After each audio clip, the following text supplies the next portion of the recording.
Hello dear learners, আজকে ভিডিওর topic হচ্ছে অবজেক্ট। অবজেক্ট হিসাবে কোন কোন পার্টস অফ স্পিচ বসে এবং একটি বাক্যে অবজেক্টের অবস্থান কোথায় এবং অবজেক্টকে তুমি কিভাবে বাক্যেতে চিহ্নিতকরণ করবে এবং অবজেক্টের প্রকারভেদ, এই সকল বিষয় নিয়েই এই ভিডিওতে কথা বলবো। এরকম সকল তথ্য এক জায়গাতে তুমি কোথাও পাবে না। চলো একদম শুরু থেকে শুরুটা করি। ইংলিশ গ্রামারে অবজেক্টের কি অর্থ আছে সেটা বোঝার আগে আমরা সাধারণ অর্থটা জানবো। কি অবজেক্টের? অবজেক্টের সাধারণ অর্থ হচ্ছে বিষয় বা বস্তু। দেখো, এইটা হচ্ছে একটা বিষয় বা বস্তু, এটা একটা অবজেক্ট। ধরো এই অবজেক্টটাকে আমি ফেলে দিলাম, ছুঁড়ে ফেলে দিলাম। দেখো সেই অবজেক্টটাকে, যেটাকে আমি ছুঁড়ে ফেলে দিয়েছিলাম, সেই অবজেক্টটাকেই দেখো আবার সেই অবজেক্ট দিয়ে ধরো আমি এবার লিখছি। অর্থাৎ আমি এই অবজেক্টটাকে আমার খুশি মতো ইউজ করতে পারছি, যখন আমার দরকার পড়ছে তখন আমি ইউজ। এমনিভাবে আমাদের লাইফের আমরা অনেক সময় একটি মানুষকে এতটাই গুরুত্ব দেই, সে আমাদেরকে কি করে বলো তো, এভাবে ছুঁড়ে ফেলে দেয়, আবার যখন প্রয়োজন হয় তখন সে ইউজ করে। তো এইটা মাথায় রাখতে হবে তোমাকে, যাতে কেউ ইউজ না করে। চলো এখন ইংলিশ গ্রামারে কি অর্থ আছে সেটা নিয়ে কথা বলা যাক। চলো তাহলে শুরু করি। দেখো, প্রথম পয়েন্টটা হচ্ছে চিহ্নিতকরণ। তুমি কিভাবে একটি বাক্যের মধ্যে থেকে অবজেক্টকে খুঁজে পেতে পারো। ভার্বকে হোয়াট বা হুম দ্বারা প্রশ্ন করলে যে উত্তর পাওয়া যায় তাই হচ্ছে অবজেক্ট। অর্থাৎ হোয়াট বা হুম দ্বারা তোমাকে প্রশ্ন করতে হবে। চলো উদাহরণ দেখি। আই লাইক বেলা। ধরো আমি কি দ্বারা প্রশ্ন করলাম, কি লাইক করি, বেলা লাইক করি। শুনতে কিন্তু অড লাগছে। আমি যদি বলি কাকে লাইক করি, হুম দ্বারা প্রশ্ন করি, ধরো কাকে লাইক করি, বেলাকে লাইক করি, তাহলে কিন্তু শুনতে কিন্তু ঠিক লাগছে, শ্রুতিমধুর লাগছে। অর্থাৎ কাকে দ্বারা প্রশ্ন করলে ব্যক্তিবাচক অবজেক্ট পাওয়া যায়। এই বেলা হচ্ছে ব্যক্তি, তাই না? তাহলে আমরা লিখতে পারি তোমার হুম দ্বারা প্রশ্ন করলে ব্যক্তিবাচক অবজেক্ট পাওয়া যায়। ওকে, এটা একটা বিষয়। সেকেন্ড উদাহরণটা দেখো, আই লাইক স্ট্রবেরি। এখানে যদি আমি বলি কি লাইক করি, শুনতে কিন্তু ভালোই লাগছে। অর্থাৎ কি দ্বারা কোশ্চেন করলে আমরা কিন্তু পাবো কি, বস্তুবাচক অবজেক্ট পাবো।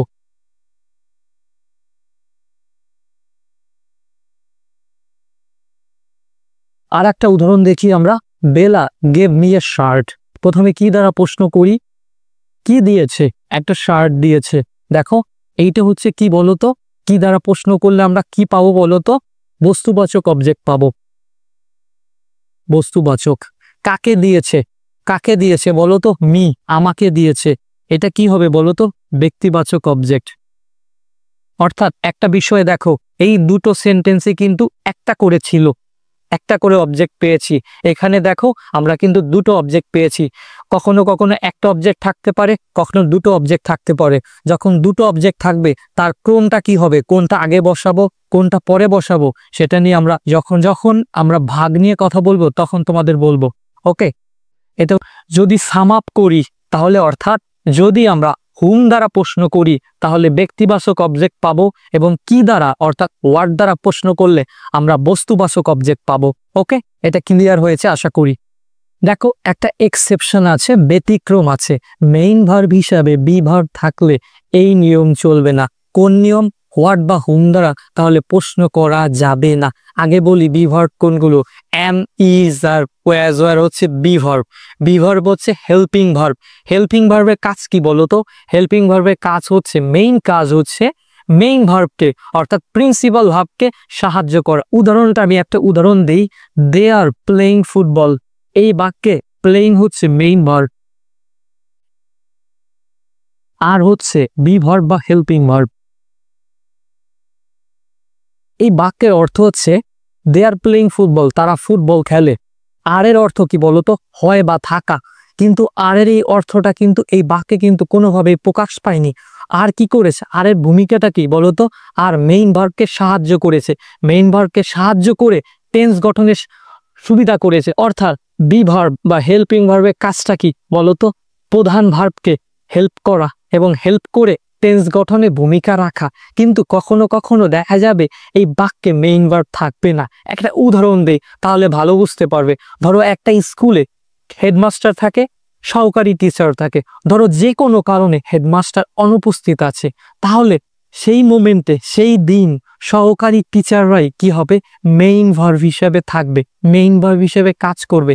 মেইন ভার্ব কেন হলো বলো তো? হেডমাস্টার নেই বলে, সেই জন্য।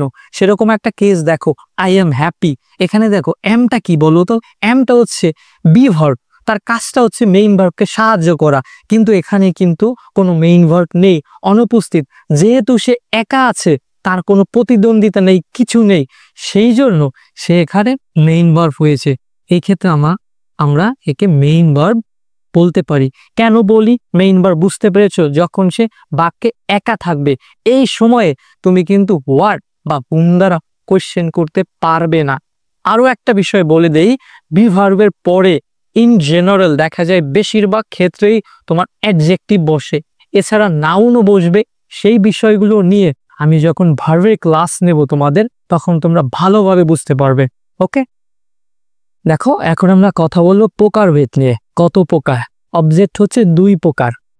প্রথম প্রকার হচ্ছে ব্যক্তিবাচক অবজেক্ট, তারপরে হচ্ছে বস্তুবাচক অবজেক্ট। আমরা তোমাকে বলেছি কাকে দ্বারা প্রশ্ন করলে তুমি কিন্তু পাবে ব্যক্তিবাচক পাবে, কি দ্বারা কোশ্চেন করলে তুমি বস্তুবাচক অবজেক্ট পাবে। উদাহরণটা আগেও দিয়েছি, দেখো, বেলা গেভ মি এ শার্ট। কাকে দিয়েছে বলো তো? আমাকে দিয়েছে। এই আমাকে দিয়েছে, এটা হবে ব্যক্তিবাচক। ওকে, এবং কি দিয়েছে? শার্ট দিয়েছে, এটা হবে বস্তুবাচক। এখন দেখো এই ব্যক্তিবাচকের ইংলিশ কি হবে? ব্যক্তিবাচকের ইংলিশ হচ্ছে ইনডাইরেক্ট অবজেক্ট। বস্তুবাচকের অবজেক্টের তোমার ইংলিশ নাম হচ্ছে তোমার কি বলতো? Direct object. এখন দেখো আমি লিখে দিচ্ছি, এটা হচ্ছে ইনডাইরেক্ট অবজেক্ট আর এটা হচ্ছে ডিরেক্ট অবজেক্ট। দেখো মনে রাখার একটা সহজ উপায়, দেখো আমরা যারা ব্যক্তি আছি তারা কিন্তু কোনো বিষয় কিন্তু সহজভাবে বলি না, সহজভাবে করি না, অর্থাৎ ইনডাইরেক্ট ভাবে করি সবকিছু। তাই মনে রাখা একদমই সহজ। আর বস্তুতে জাস্ট তুমি যা খুশি করবা, ওরা ডিরেক্টই তুমি যা করবা ওকে ফেলে দিলা, ওরকমই। তাই এটা হচ্ছে মনে রাখার উপায়। দেখো এই বাক্যে দুটো অবজেক্ট আছে, যখন এই ইনডাইরেক্ট অবজেক্ট থাকবে এবং ডিরেক্ট অবজেক্ট থাকবে, তখন তার ক্রমটা কি হবে? ইনডাইরেক্ট অবজেক্ট আগে বসবে না ডিরেক্ট অবজেক্ট আগে বসবে? দেখো ক্রমটা দেখো, আগে ইনডাইরেক্ট অবজেক্ট অর্থাৎ ব্যক্তিবাচক অবজেক্ট, তারপরে হচ্ছে বস্তুবাচক অবজেক্ট। তুমি একবার ভাবো ব্যক্তি কি, তার আগে এই বস্তুবাচক অবজেক্টটাকে বসতে দেবে না। কিন্তু সহজ, মনে রাখার সহজ উপায়, আইও অর্থাৎ ইনডাইরেক্ট অবজেক্ট, ব্যক্তিবাচক অবজেক্ট, তারপরে হচ্ছে বস্তুবাচক অবজেক্ট। আরো কিছু উদাহরণ দেখি, এটাও কিন্তু তার উদাহরণ। দেখো বেলা গেভ মি, দেখো ব্যক্তিবাচকটা আগে বসছে, এ শার্ট, বস্তুবাচক পরে বসছে। আরো দুটো উদাহরণ দেখি, she sent the company a final mail. দেখো কিভাবে ইনডাইরেক্ট অবজেক্ট পাবো বলো তো? কাকে দ্বারা প্রশ্ন করলে, কাকে সেন্ড করেছে? কোম্পানিকে। এই কোম্পানি হচ্ছে তোমার আইও। দেখো কি সেন্ড করেছে? Final mail. এইটা হবে বলো তো ডিরেক্ট অবজেক্ট। দেখো ক্রমটা ঠিক আছে কিনা? আইওর পরে ডিও, দেখেছো? এটাও লক্ষ্য করো, আই বট মাই ফাদার এ কার। এখানে মাই ফাদারটা হচ্ছে তোমার আইও, এইটা হচ্ছে ডিও। অর্থাৎ এটা হচ্ছে, আমি জানি তোমরা অনেকেই চাও বস্তুটাকে আগে বসাতে, অনেকের মন খুব নরম, সে চাও আমরা বস্তুকে আগে বসাবো তারপর ব্যক্তিকে রাখবো, সেটাও তুমি করতে পারবে। দেখো কি করতে হবে তার জন্য? প্রথমে যদি তুমি ডিরেক্ট অবজেক্টে রাখতে চাও, তাহলে তারপরে প্রিপজিশন বসাতে হবে। প্রিপজিশন হিসাবে মেইনলি টু বা ফর বসাতে হবে, তারপরে হচ্ছে ইনডাইরেক্ট অবজেক্ট বসাতে হবে। দেখো উদাহরণ দেখি আমরা, এই দেখো এই উদাহরণটার ক্রমটা কি আছে? প্রথমে আছে আইও, তারপর আছে ডিও। এটাকে আমরা এটা করব, আগে ডিও করব তারপরে আইও করব, সেটাই দেখো আমি করি। বেলা গেভ এ শার্ট, দেখো গেভ আ শার্ট, প্রিপজিশন বসিয়ে দিচ্ছি টু মি। এটা দেখো হলো, এইভাবে বসালাম। এই ক্ষেত্রে কিন্তু তোমার কিন্তু ডিরেক্ট অবজেক্টটা আগে বসলো। কোশ্চেন করে তোমাদের বলে দিচ্ছি ডিরেক্ট অবজেক্ট কি দ্বারা কোশ্চেন করতে হবে। কি দিয়েছে? শার্ট দিয়েছে। দেখো এটা হচ্ছে ডিও, তারপরে হচ্ছে মিটা হচ্ছে আইও। তারপরেগুলো দেখো, she sent a final mail, এটা দেখো ফাইনাল মেল, তারপরে to the company। এখানে তোমার কোম্পানিটা কি হবে বলো তো, আইও, এটা দেখো প্রিপোজিশন বসিয়ে দিয়েছি, ফাইনাল মেল, এটা কি হবে বলো তো, ডিও হবে। পরেরটা দেখো, এই পরেরটা তোমাদের কাজ থাকলো কমেন্ট বক্সে কমেন্ট করবে, আমি তোমাদের সেটা উত্তর দিয়ে দেব। ওকে, এটা হচ্ছে বিষয় টোটাল। পরিশেষে একটা খুবই গুরুত্বপূর্ণ তোমাদের সঙ্গে একটা বিষয় নিয়ে আলোচনা করা খুবই দরকার, এটা খুবই ইম্পর্টেন্ট। দেখো, আই লাইক বেলা, এখানে বেলাটা কি বলতো, বেলাটা হচ্ছে ইনডাইরেক্ট অবজেক্ট বা ব্যক্তিবাচক অবজেক্ট। এখন আমি যেটা বলতে চাচ্ছি, যখন তোমার বাক্যে একটা অবজেক্ট থাকবে, সেটা তোমার ডিরেক্ট অবজেক্ট হোক না কেন বা ইনডাইরেক্ট অবজেক্ট হোক না কেন, সেটাকে তোমাকে ডিরেক্ট অবজেক্ট হিসাবেই বিবেচনা করতে হবে। এই বাক্যে দেখো, বেলা ইনডাইরেক্ট অবজেক্ট, ব্যক্তিবাচক অবজেক্ট, একটাই অবজেক্ট, ঠিক আছে, কিন্তু এটাকে ইনডাইরেক্ট অবজেক্ট বলা যাবে না, এটাকে আমাদের এইটা কিন্তু হবে না, আমাদের বলতে হবে ডিরেক্ট অবজেক্ট।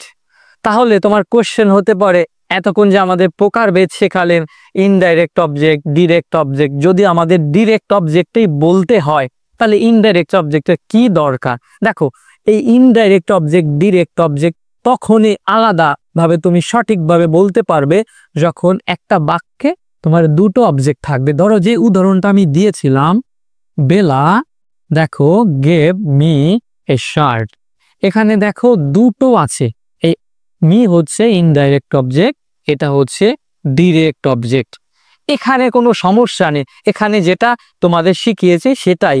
বাট শুধুমাত্র একটা বিষয়ে, একটা অদ্ভুত একটা বিষয়, যখন একটা অবজেক্ট থাকবে সেটা যাই হোক না কেন তোমাকে ডিরেক্ট অবজেক্ট বলে বিবেচনা করতে হবে। দেখো, এরকম অনেক বিষয় থাকে, দেখবা মেয়েরাও কিন্তু দেখা যায় অনেক সময় অনেক অদ্ভুত তোমাকে কারণ দেখাবে, ফলত কারণে এতটা কিন্তু বিভ্রান্ত হলে চলবে না, ধৈর্য ধরে রাখতে হবে, একটা সময় তুমি পারবে। এটা আমিও ফিল করি, আমারও কিন্তু একটা সময় এমনই হয়েছে, একটা ভিডিও দেখেছি আমি 40% বুঝেছি, আবার দেখেছি 60%-এ গিয়ে দাঁড়িয়েছে, একটা সময় দেখবে তুমি সব বুঝতে পারবে। আশা করি তোমাদের ভিডিওটা ভালো লেগেছে, ভিডিওটা ভালো লাগলে তোমরা লাইক করবে এবং বন্ধু বান্ধবীদের সঙ্গে শেয়ার করবে, এবং তোমার যদি কোনো কোয়েশ্চেন জানার থাকে তাহলে কমেন্ট বক্সে কমেন্ট করবে। এছাড়া একটা কিন্তু তোমাদের বাড়ির কাজ দিয়েছি, কি সেটা, ক্রমটা কি আছে, ইনডাইরেক্ট অবজেক্ট তারপরে ডিরেক্ট অবজেক্ট, এটাকে উল্টো করতে হবে।